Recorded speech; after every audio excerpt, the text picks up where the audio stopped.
At the kitchen table, Andre Taylor and Katrina Johnson talk about their courtroom loss. The goal is to restore faith in the community, and the judge just stripped all that away. Their defeat was political activist Tim Eyman's victory. One of the biggest motivations, obviously, doing this lawsuit was I wanted to make sure that future initiatives that I would be able to promote and anybody would be able to promote, that voters actually get a chance to vote on them.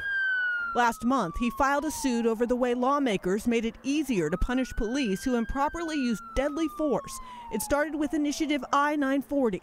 360,000 signatures were collected, and the legislator had three options: pass it without changes, send it to the ballot for voters to decide, or send it to voters along with an alternative option. The legislator came up with a fourth way: passing I-940 along with a House bill filled with changes that law enforcement groups supported.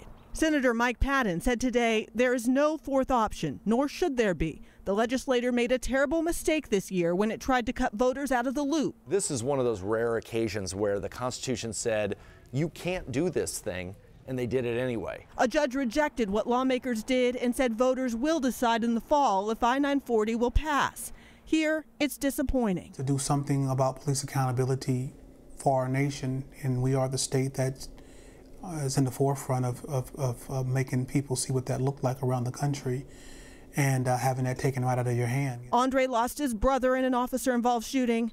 Katrina lost her cousin. Charlene Lyles. They say they've been pushing for more police accountability and plan to keep fighting. We're going to have to make history again in November, but the polls are on our side. Natalie Swaby, King 5 News. Now, Andre Taylor is with De-Escalate Washington. That's a group that pushed for I-940. And he says they were able to compromise with law enforcement groups before, and says he wants to continue working with police as they push for accountability.